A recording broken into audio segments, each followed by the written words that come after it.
2023년 3월 10일 미국 노동부에서 2월 고용지표를 발표했습니다. 이를 두고 그레이트 리세션 2023년 경제 전망의 저자이신 김광석 교수님을 모시고 이야기를 나눠보도록 하겠습니다. 교수님 안녕하세요. 네, 안녕하세요. 네, 교수님, 반갑습니다. 네, 반갑습니다. 지금 네, 막 실업률이 발표되었습니다. 총평 한번 네. 부탁드리겠습니다. 좀 놀랐습니다. 실업률이 급등했어요. 오, 이렇게 급등할 거라고 생각을 안 했었거든요. 시장의 기대치를 훨씬 넘어서서, 훨씬이요. 어, 실업률이 이렇게 급등했기 때문에, 어, 이따가 구체적으로 더 말씀드리겠지만, 어, 당연히 FMC 회의 결과, 뭐, 빅스텝은 안 할 것이다라는 믿음이 확신에 찰 베이비 스텝에 멈출 수 있겠다라는 그런 기조가 딱 등장하지 않을까 하는 생각이 들 만큼 어, 매우 강한 실업률 통계가 나왔습니다. 어, 그러니까 지난달에 3.4%로 발표를 했었고 이번에 3.4%를 유지하지 않겠느냐 이렇게 전망을 했었는데 시장의 기대치가 근데 3.6%로 실업률이 나름 크게 반등한 거라고 볼 수 있겠죠. 시장의 예상치를 벗어난 수준으로 이렇게 실업률이 급등했기 때문에 당연히 물론 물가라는 지표가 남아 있지만 어, 빅스텝 하지 않겠다라는 믿음이 크게 확산되는 그런 어떤 결과가 아닐까. 어. 또 다른 의미에서의 서프라이즈다 이렇게 설명드릴 수 있겠습니다. 네, 교수님, 그 상세한 좀 분석을 해주시기 전에, 네. 교수님, 우선 이 고용 지표가 왜 중요한 건가요? 네. 이 고용 지표라는 거 말이죠. 굉장히 중요한데 일단은 우리가 생각하는 이 고용 지표의 중요성은 바로 연준 입장에서 혹은 이 한국은행 입장에서 금리를 결정하는 데 고려하는 매우 중요한 변수다라는 거예요. 금리 인상해도 될까라는 것을 고려할 때 예를 들면 물가가 문제가 아닐 때 가장 대표적인 게 2015년이죠. 기억하십니까? 2008년 글로벌 금융위기 때 금리 엄청나게 인하해서 경기 부양시켰죠.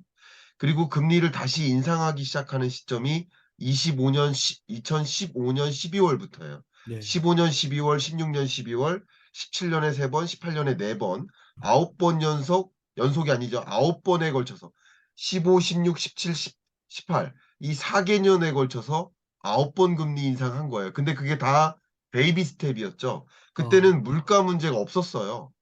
물가 문제가 없었으니까 뭐만을 고려해서 금리 인상했을까요? 고용. 혹시나 금리 인상했을 때 경기 침체가 다시 오지 않을까?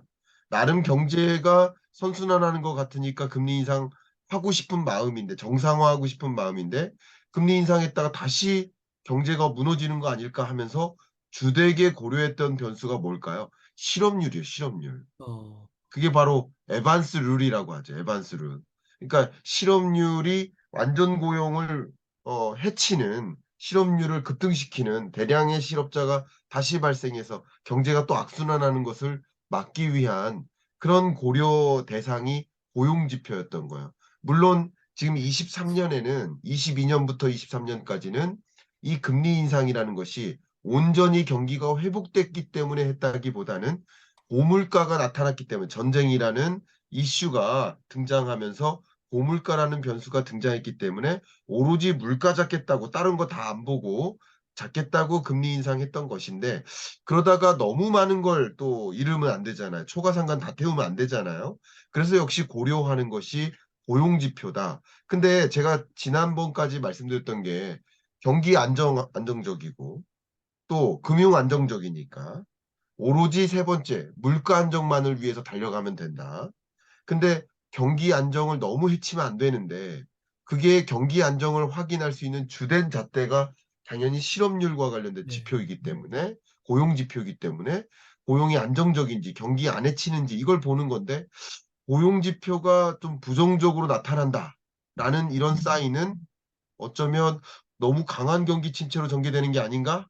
하는 오, 우려가 되니까 그런 것은 좀 막아가면서 대량 실업을 막아가면서 물가 안정화에 목표를 두어야 되니까 두 가지 목표가 다 있다라는 거예요. 쉽게 말하면. 그런 관점에서 고용 지표가 생각했던 것보다 굉장히 안 좋아졌으니 당연히 금리 인상 속도를 너무 강하게 하면 안 된다. 실업률 더 올라갈 수 있으니까. 이렇게 받아들일 수 있겠습니다. 그럼 제가 지표를 가지고 직접 보여드리면서 말씀드리겠습니다. 지금 방금 발표된 이 노동부에서 발표된 이 보도자료죠. 그거는 이렇게 생겼어요. 보이시죠? 이런 식으로 생겼습니다. 그리고 여기에 발표된 주된 내용을 지금부터 말씀드리려 합니다. 이 보시면 2월 고용시장에 대한 시장의 전망치가 정리해놨어요. 실업률은 3.4% 찍을 거야. 그리고 비농업 부문 일자리는 한 20만 5천 개 정도 증가할 거야. 이렇게 전망했었어요. 근데 보시는 것처럼 실업률이 3.6%를 찍었습니다. 어, 그러니까 시장의 기대치보다도 높고 지난달 3.4%보다도 높고 그러니까 실업률이 3.4% 정도 기록할 거라고 예상했는데 기대치를 훌쩍 넘은 거예요. 이게 어떤 숫자의 의미가 있냐면요. 실업률이 이렇게 떨어지고 있었단 말이에요. 네, 3.7, 3.6, 3.5, 3.4.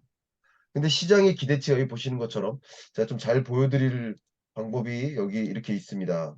레이저 포인트 잘 보이시죠? 더 네. 빨간색.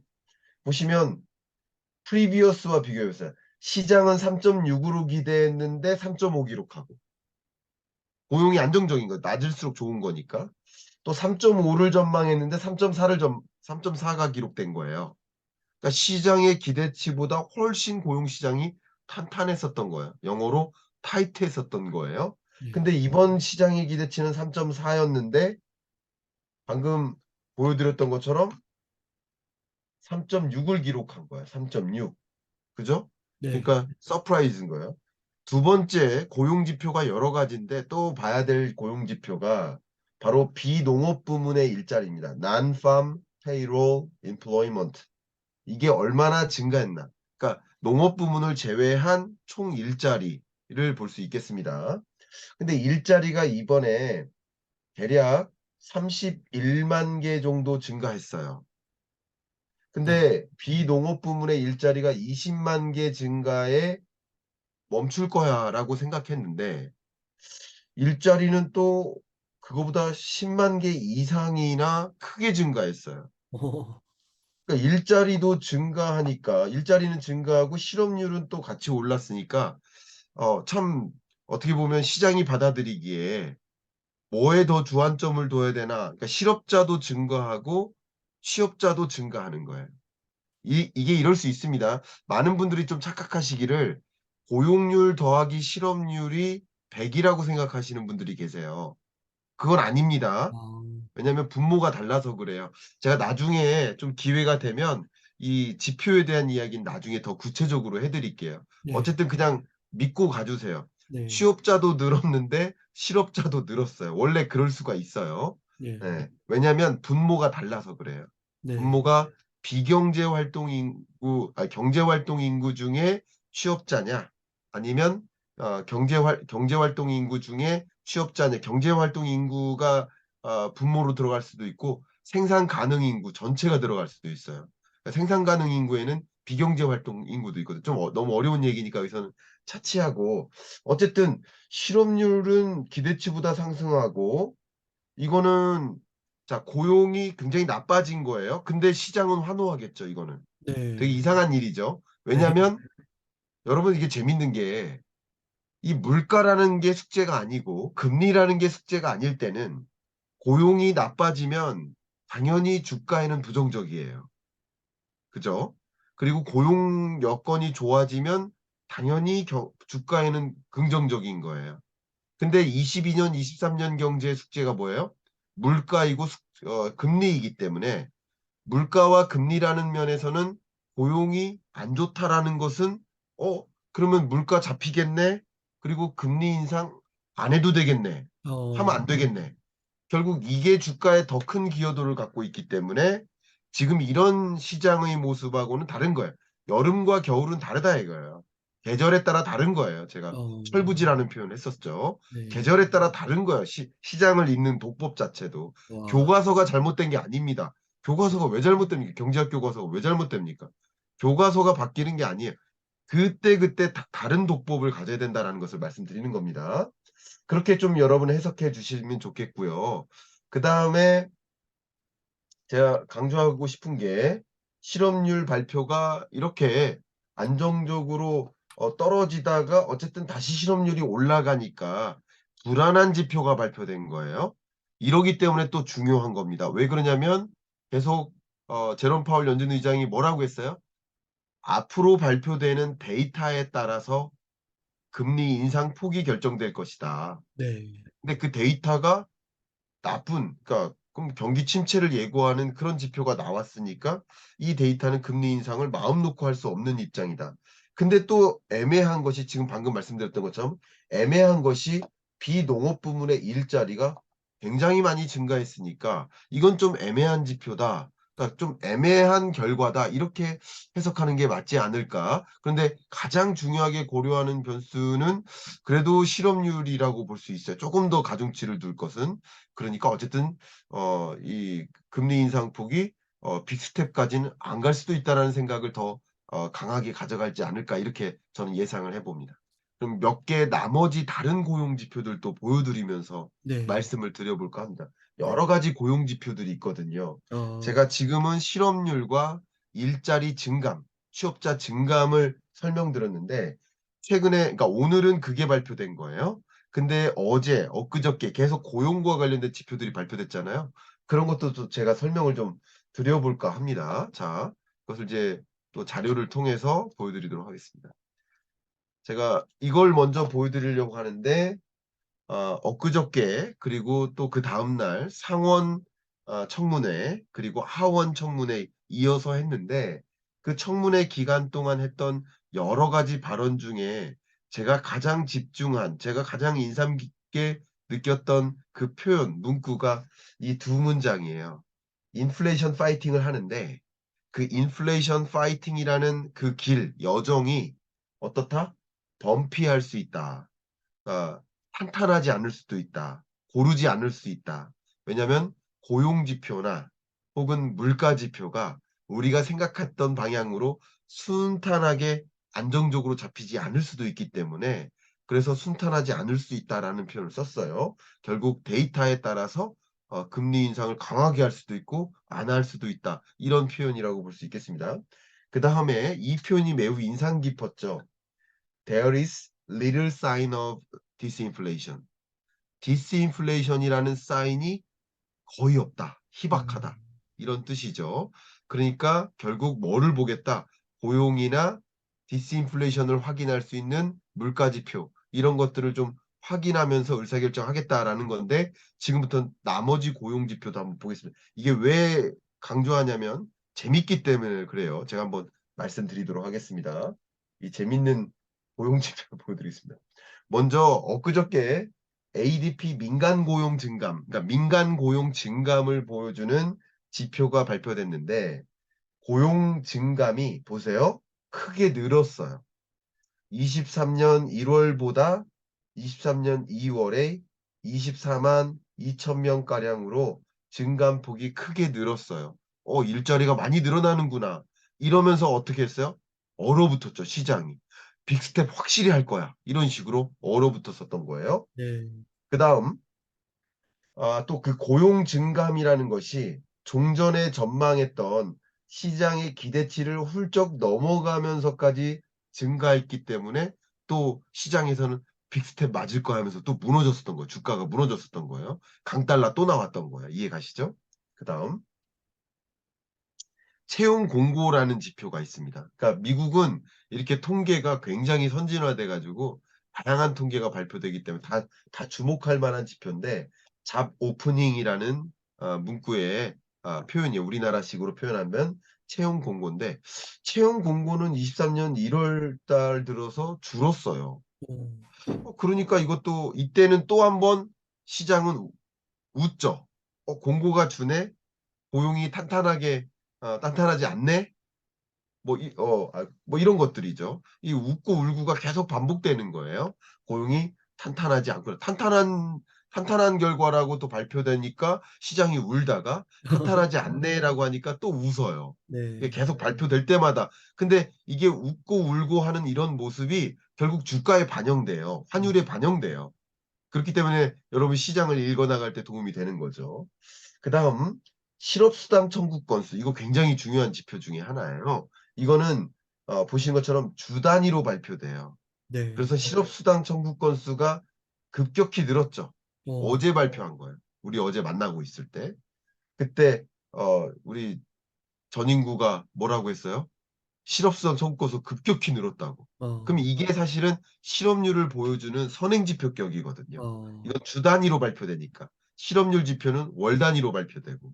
그러니까 이게 급격히 증가하면 실업률이 생각보다 늘어날 수 있겠네라고 생각할 수 있는 그런 전망을 할 수 있는 선행지표격이다. 이렇게 음. 볼 수 있습니다. 또 역시 실업수당이 청구 건수가 늘어나니까 소위 실업률도 크게 늘어날 것 같아. 라고 생각하니까 금리 인상 강하게 안 하겠네. 이런 생각이 자꾸 드는 거예요. 이런 것들이 여러 그 고용 지표에 해당된다. 이렇게 말씀드릴 수 있고 그렇기 때문에 지금 아까 주셨던 질문이 "고용 시장이 아직 탄탄한 거냐?"라는 질문에 대해서 또 역시 말씀을 드리고자 하는데 경기가 안 좋아도 경기는 탄탄할 수 있습니다. 왜 그러냐? 제가 뭐라고 했죠? 고용이 안 좋아도 경기는 탄탄할 수 있어요. 네. 왜 그러냐면 고용 시장이 제가 누차 강조하죠. 경기 후행적 지표예요. 경기 후행적 지표 중에 가장 대표적인 것이 고용 지표다. 네. 실업률 지표다. 그러니까 지금 경기가 안 좋지만 실업률은 나쁘지 않을 수도 있어요. 왜냐하면 경기가 안 좋고 첫 번째로 안 좋은 그 모습이 뭐에서 나타나요? 기업들의 설비 투자 위축으로 드러나요. 그죠? 설비 투자가 줄고 신사업 안 하겠다 하면 소위 해고를 할 수 있어요. 근데 대량 해고가 발생하면서 실업자가 늘어나기보다는 자연적으로 퇴사가 일어날 때 추가 고용을 안 할 때 보통 취업자가 줄거든요. 이해가시죠? 네. 그때 실업자가 늘어나는 거예요. 그러니까 우리 적극적인 해고라기보다는 쪼끔 보수적인 일종의 해고가 아니죠. 이직이나 이렇게 퇴직자가 발생하죠. 혹은 정년이 다 돼서 이제 퇴직하는 사람도 있잖아요. 그런데 추가 고용을 안 해요. 그러면서 소위 실업자가 늘어나고 뭐 이렇게 되는 거거든요. 그러니까 이런 것들이 보면 고용 시장의 여건 자체가 원래 경기 후행적이에요. 그리고 지금 3월 10 일이잖아요. 방금 받아든 2월 달 실업률은 2 월이 어. 이거 2월 거. 그러니까 당연히 지금 3 월의 경기가 굉장히 안 좋아도 우리는 고작 2월 달 실업률을 보고 있는 어. 거니까. 그쵸? 그러니까 여러 가지 면에서 고용 시장은 경기 후행적이다. 이렇게 설명하겠어요. 고용 시장이 아직 탄탄한 이유도 그겁니다. 근데 향후는 어떨까요? 후행적 지표니까. 향후 고용 시장이 안 좋아지겠죠. 그걸 지금 설명드릴게요. 그 네. 고용 지표에 대한 향후 전망을 좀 말씀드릴까 합니다. 자, 자료를 보시면 미국 고용 전망이에요. 먼저 민간 고용 증감이라는 것이 지금까지는 이렇게 나름 신규 고용이 이렇게 일어났는데 앞으로 민간 고용 증가세가 많이 둔화될 것이다. 언제? 23년 연중에는 이 경기 침체가 어 있은 후 고용도 같이 침체되는 모습을 우리는 보게 될 수 있다라는 전망입니다. 또 그다음 두 번째 다른 전망 보여드릴게요. 실업수당 청구 건수조차도 지금 이렇게 뭐 그렇게 많이 안 늘어났는데 23년 4월 들어서 그렇게 계속 늘어날 것이다. 지금보다는 또 4 월에도 늘고 뭐 예를 들어서 6-7월 들어서도 계속 늘 것이다. 10 월까지도 지금보다도 더 늘어날 것이다. 이렇게 전망하니까 고용 시장이 지금은 탄탄하지만 앞으로 안 좋아질 것이다. 이렇게 전망하는 것도 그 근거죠. 마지막으로 실업률 전망이에요. 실업률이 지금은 매우 탄탄하고 3.5, 3.6 정도를 기록하는 모습이죠. 이렇게 전망한 거 그대로입니다. 근데 앞으로는 실업률이 뭐 4를 넘어서 올라갈 수 있다. 어. 그리고 23 년에 경기 침체 오고 24 년에는 나름 반등할 거라고 실물 경제를 전망하잖아요. 그런데 실업률은 24 년에 더 높죠. 어. 경기 후행적 지표이기 때문에 아. 그래요. 이렇게 여러분 판단하시고 아직 탄탄한 이유는 경기 후행적인 지표의 성격이기 때문에 그렇다. 이렇게 이해하시면 도움이 되겠습니다. 네. 교수님, 그러면은 이제 다음 달에 3월, 뭐 4월 이런 게 발표가 되면 네. 실업률은 조금씩 올라갈 그런 결과가 나올 확률이 높다고 이렇게 뭐 봐도 될까요? 올랐다 떨어졌다 하면서 어, 중장기적으로 올라갈 가능성이 올라갈 높겠죠. 가능성이 있다. 페드도 역시 지난 12월 FOMC 회의 때 음, 그 실업률 전망치를 4.6%로 제시하지 않았습니까? 네. 그러니까 어, 미국의 장기 실업률 평균치가 4%거든요. 근데 음, 4%를 아직 밑돌고 있다면 그래도 여전히 마음 어, 놓고 금리 인상할 수 있는 거긴 해요. 네. 그렇기 때문에 지금 보여준 이런 지표들은 여전히 고용 시장이 강하다라는 지표이기도 합니다. 어, 시장의 기대치보다는 높지만 높지만, 그리고 실업률도 어쨌든 4%를 밑돌고요. 아, 아직도 3.4나 3.5나 3.6이나 완전 네. 고용 맞아요. 음, 그러니까 시장의 기대치보다는 높지만 어쨌든 일자리 신규 취업자도 늘었고 실업률도 여전히 4% 밑도니까 뭐 빅스텝의 무게가 없어졌다라고 볼 수는 없는 것이다라고 해석을 좀 해드리겠습니다. 아, 네. 교수님, 그러면은 이런 말씀해주신 고용 지표를 좀 반영을 한다면요. 네, 앞으로 통화정책 기조에 좀 어떤 변화가 나타날 것이라 예상하시나요? 네, 통화정책 기조라는 관점에서 지금 보여드리도록 하겠습니다. 어, 어젠데요. 글로벌 리스크 워치가 발표가 됐는데 국제금융센터에서 매월 글로벌리 봤을 때 가장 중요한 리스크가 무엇인지를 좀 평가하는 거예요. 통화 긴축이 강화되는 것, 그게 글로벌 리스크로 등장할 것이다. 음, 라고 1등으로 꼽았어요. 발생 가능성도 매우 강하고 그것에 따른 파급력도 매우 강하다라고 진단했어요. 또 그것에 대한 배경이 이 강한 높은 인플레이션이 지속되기 때문이다라고 보기 때문에 이 두 가지가 한통속이에요. 그죠? 또 그 강한 긴축으로 인해서 경기 침체가 조정되고 자산 가격도 추가적으로 조정되고 그것 때문에 신용 위험도 나타나죠. 당연히 기업들이 신용 위험도 있고 신규 투자 못 하니까 교육도 부진해지죠. 그게 역시 이런 모든 것들이 강달러를 만들죠. 그러니까 여기 리스크 워치에 해당하는 모든 7가지 7대 글로벌 리스크가 다 같은 말이에요, 어떻게 보면. 그죠? 같은 네, 말이에요. 뭐 그밖에 다른 요인, 뭐 미중 패권 전쟁이라든가 이런 게 안 들어가 있잖아요. 그죠? 그런 네. 게 없이 이런 통화 긴축적인 요인들만 모두 다 리스크다라고 평가하고 있는 모습이다. 되셨죠? 그다음 연준의 통화 정책 어쩌면 하이라이트죠. 우리 맨날 하는 하이라이트. 3월 8일 파월이 상원 의원과 청문회를 가질 때 그때는 빅스텝 확실해라고 어, 믿으면서 73.5% 빅스텝의 무게를 뒀던 거예요. 베이비 스텝 가능성은 매우 낮아 26.5%. 자, 그러다가 바로 어제까지만 해도 빅스텝에 대한 무게가 좀 줄어들었어요. 왜냐면 고용 시장이 좀 안 좋은 모습들도 아까 몇 가지 발표됐다고 맞아요. 말씀드렸죠. 네. 그러면서 이게 좀 빠지는 거예요. 고용 시장이 생각보다 안 좋네. 그러면 베이비 스텝 할 수도 있어라고 또 무게를 이쪽에 좀 두고 있는 모습이었어요. 근데 제가 지금 페드워치를 업데이트를 하고 있습니다. 지금 업데이트를 해서 바로 업데이트한 것을 보여드리겠습니다. 지금 업데이트 중에 있죠. 보면 빅스텝에 대한 무게를 당연히 덜 가져갈 거라고 또 생각합니다. 예, 와, 봐봐요. 맞죠? 네. 그러니까 고용 지표가 나름 강하게 나타났기 때문에 그러니까 강한 거는 시장의 기대치보다 강한 거예요. 그리고 실업률도 있고 고용 증감도 있지만 가장 무게를 두는 고용 지표 하나만 꼽아라 그러면 실업률이기 때문에 어쨌든 시장의 기대치보다는 어, 훨씬 상회했기 때문에 빅스텝 아닐 거야라고 또 생각을 하고 베이비 스텝에만 멈출 거야라고 믿는 거 이게 어떻게 보면 통화 정책에 영향을 미치는 그런 모습이지 않을까 저는 뭐 이런 생각을 해 봅니다. 그 밖에도 통화 정책 관점에서도 말씀을 또 드린다면 그다음은 이제 물가인 거죠. 그렇지 않겠습니까?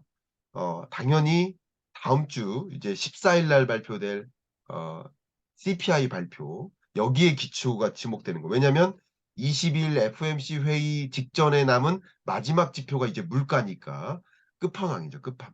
어. 그리고 PCE 물가 상승률은 페드 FOMC 회의 이후에 발표가 돼요. 그러니까 그걸 고려할 수는 없어요. 그렇기 때문에 지금으로서는 CPI에 기초해서 의사결정을 내리는데, CPI가 어쨌든 많이 떨어진 거 사실이고, 만약에 6.4 밑으로 밑돌 가능성이 높겠죠. 밑돌 텐데 6%마저 깨진다. 음. 그러면 확실히 베이비 스텝인 거죠. 어. 그죠? 네. 시장의 기대치보다도 낮고 6%마저도 깨진다.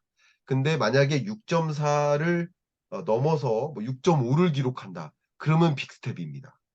거의 CPI에 달려 있다. 제가 통화정책 의사결정의 관점에서는 이렇게 좀 설명을 드리고 싶습니다. 네, 며칠 전까지만 해도 빅스텝의 네, 가능성이 굉장히 높았는데요. 또 네, 오늘 이 실업률 지표를 통해서 이게 또 이렇게 역전이 되네요. 교수님, 그러면 그 차주의 FOMC 회의 결과를 좀 예측해 본다면 지금 말씀해 주신 것처럼 그 CPI가 조금 결정적인 역할을 해서 네. 베이비 스텝일 가능성도 상당히 높다라고 보면 될까요? 네, 제가 사실 상원 의원 그 청문회를 다루는 영상에서 그래도 베이비 스텝일 가능성이 저는 높다고 믿고 있다라고 말씀드린 게, 또 과격한 금리 인상을 하는 것이 이미 금리 인상 속도 조절에 들어갔고 어쨌든 물가는 정점 찍고 떨어져 주는데, 또 과한 또 경기에 뭐 민감한 영향을 주고 싶지 않은 마음, 그렇기 때문에 그래도 베이비 스텝을 하고 가이던스를 남기지 않을까. 그러니까 그렇게 생각을 하고 있었는데, 지금도 CPI 결과에 따라 모든 게 결정되겠지만 지금으로서는 나머지는 패가 지금 나타났으니까 지금으로서는 그래도 베이비 스텝에 무게를 두는 게 맞지 않을까? 저는 그런 생각을 하고 있습니다. 어쨌든 뭐 이 주가나 이런 데는 또 영향을 미칠 것이라고 보고 있습니다. 네.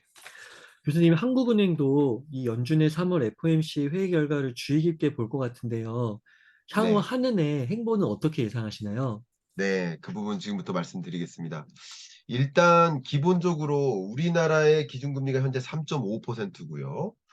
미국은 4.75%인데 어쨌든 다음 주면 미국의 기준금리는 적어도 5는 되는 거예요. 그죠? 어, 그렇죠. 5는 네. 되겠죠. 왜냐하면 베이비 스텝은 할 거라고 지금 믿고 있으니까. 음, 그러면 말 그대로 1.5% 포인트의 격차가 나타나는 것이고, 만약에 빅스텝을 한다.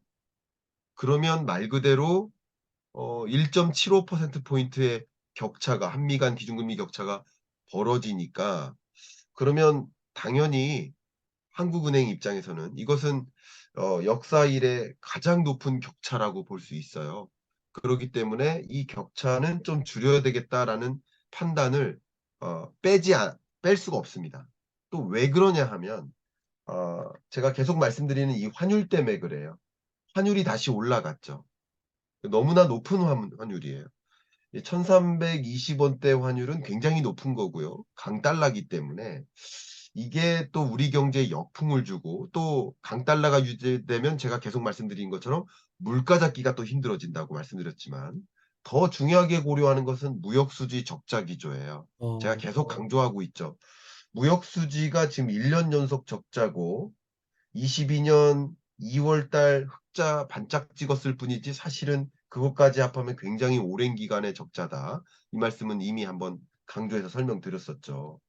근데 IMF 외환위기 때 29개월 연속 무역 적자를 기록했었고, 그때 97년에 IMF 외환위기 터지지 않았습니까?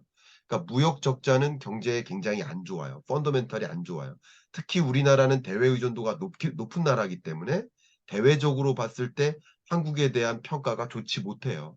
그러면 원화 가치가 더 떨어집니다. 무역 적자 때문에. 그러면 또 더 강달러가 나오고, 강달러가 나오면 또 무역 적자를 야기하는 거죠. 악순환인 거죠. 네. 더더군다나 지금 한국은행에서 예의주시하고 있는 것이 경상수지 적자예요. 무역 수지를 포괄하는 거예요. 제가 경상수지에 대해서 구체적으로 말씀드릴 시간은 좀 안 되지만, 무역 수지는 쉽게 말하면 상품의 거래예요. 근데 경상수지의 적자 여부는 상품을 넘어선 그러니까 우리나라 전체의 대외 거래라고 볼 수 있어요. 서비스 수지도 들어가고요. 서비스 수지 안에는 여행 수지도 들어가요. 예를 들면 뭐 그런 적자들도 다 들어가고요. 또 예를 들면 여러분들이 주식 투자해서 배당 받았잖아요. 근데 외국인은 우리나라에서 배당 받은 게 있잖아요. 그것과의 어떤 차이값 뭐 이런 것까지 다 들어가요. 순수하게 우리나라가 대외적으로 돈을 벌었냐 잃었냐를 보는 거예요. 그러니까 경상수지 적자는 굉장히 뼈아픈 것인데 어, 보시는 것처럼 22년 8월에도 적자 찍었고 22년 11월에 또 찍었고 12월에 그래도 벗어났나 했더니 1월 달에 또 경상수지 적자 찍었거든요. 그러니까 이러니까 굉장히 불안하고 또 강달러 기조가 계속 유지되면 경상수지 적자가 더 나타날 수 있는 거죠. 그쵸? 그런 것들이 좀 걱정이 되기 때문에 한국은행 입장에서는 '기준금리 인상을 안 할 수가 없지 않을까.' 이런 생각을 하고 있습니다, 저는 개인적으로. 네. 네. 저작폭이 상당히 크네요, 교수님. 네 그렇습니다. 예, 교수님 이렇게 즉시 분석 너무 감사드리고, 교수님 그러면 끝으로 조금 한 네. 번 더 강조하고 싶으신 내용 있다면 좀 부탁드리겠습니다. 네. 그 강조하고 싶은 것을 역시 교환으로 제가 준비해 놨는데요. 예 통화 정책 스케줄입니다. 미국의 통화 정책은 역시 3 월에 지금 3월 22 일에 그러니까 한국 시간으로 23일 새벽 아침 일찍 한 대략 한 4 시쯤에 이 영상이 또 업로드 되겠죠. 그죠? 우리 네, 분석하겠죠. 여러분 궁금해하시면 보시고요. 그 결과가 매우 중요하고 여기 별표되어 있는 것은 왜 별표일까요? 중요하죠. 점도표까지 발표돼요. 그죠? 점도표. 예 점도표까지. 예. 그리고 페드가 바라보는 미국 경제 전망 그것도 또 수정된 업데이트된 전망치가 발표돼요. 그리고 얼마 안 있다가 5 월에 또 5월 초에 FOMC 회의가 또 있습니다. 그런데 우리나라 기준금리 결정의 스케줄은 4월 11 일에 있죠. 무슨 뜻이냐면 다음 주에 미국은 금리 인상 한 번 하고 우리나라가 한 번 인상해도 또 5월 초에 한 번 더 인상하면 음. 역시 금리 격차가 더 벌어지는 거예요. 그러니까 어, 이렇기 때문에 한국은행은 금리 인상을 안 할 수가 없는 거예요. 그러니까 4월 11일 날 했는데 또 얼마 안 있다가 미국이 또 인상하는 거니까 쉽게 말하면 네. 인상한다고 봤을 때 이런 것들이 좀 불안불안하기 때문에 이번에는 한국은행이 기준금리 인상을 안 할 수가 없지 않겠느냐라고 저는 판단을 하고 있거든요. 네. 그렇기 때문에 이런 스케줄까지 고려하시면서 여러분 판단하시면 좋겠고 결국은 금리 인상 폭과 이번에 이 3월 22일 날 발표되는 금리 인상 폭과 향후 금리 인상 기조 말 그대로 기준금리의 정점 이게 어떻게 될 것인지는 첫 번째 3월 14일 날 발표될 CPI 결과에 따라 달려 있겠다. 그래서 CPI 결과 주목하시고 FMC 회의 결과 또 주목하시고 두 가지를 좀 관전 포인트로 가져가시면서 경기 판단하시면 어떨까 의견 드리겠습니다. 네. 교수님 너무 좋은 가이드라인 주셔서 감사합니다. 그 많은 분들이 지금 이렇게 자산 시장의 흐름 또는 뭐 경제 흐름을 읽는 데 있어서 뭐 포트폴리오 네. 조정하는 데 있어서 네. 교수님께서 그 금리 인상 시나리오 그런 걸 하나 제시해 준 것 같아서 그런 네. 거를 다 염두에 놓은 그런 전략을 이 시청자분들께서 한번 생각해 보시면 되게 도움이 많이 될 것 같습니다. 말씀 감사하고요. 네. 제가 그냥 이야기 나온 김에 잠깐 짧은 그 홍보 하나 해도 될지 모르겠습니다. 그럼요, 교수님. 예. 여러분 잘 알고 계실 텐데 우리 웅달님과 저를 동시에 오프라인에서 만나실 수 있는 날이에요. 바로 이게 제 유튜브 커뮤니티에 올라가 있는데 여기 보시면 어 여기 제가 이제 곽수종 박사님하고 대담을 할 거고요. 여러분 좋아하시는 박순혁 이사님이 앞에 그리고 이종우 센터장님도 역시 발제를 하시고요. 다 저희 채널에도 나오셨고 웅달 채널에도 다 나왔던 분이고 특히 이 둘의 어떤 대담을 진행하는 분이 또 우리 웅달님이세요. 네. 그래서 이게 2023 어스 머니볼 세미나인데 여러분 관심 있으신 분은 좀 어 지켜보시면 어떨까? 시간이 되시는 분들은 또 찾아주시면 어떨까? 의견 드립니다. 네. 교수님 감사드립니다. 이렇게 해서 그레이트 리세션 2023년 경제전망의 저자이신 김광석 교수님을 모시고 이야기를 나눠봤습니다. 긴 시간 동안 유익한 인사이트 많이 나눠주셔서 감사 말씀드립니다. 오늘 고생 많으셨습니다. 네, 감사합니다.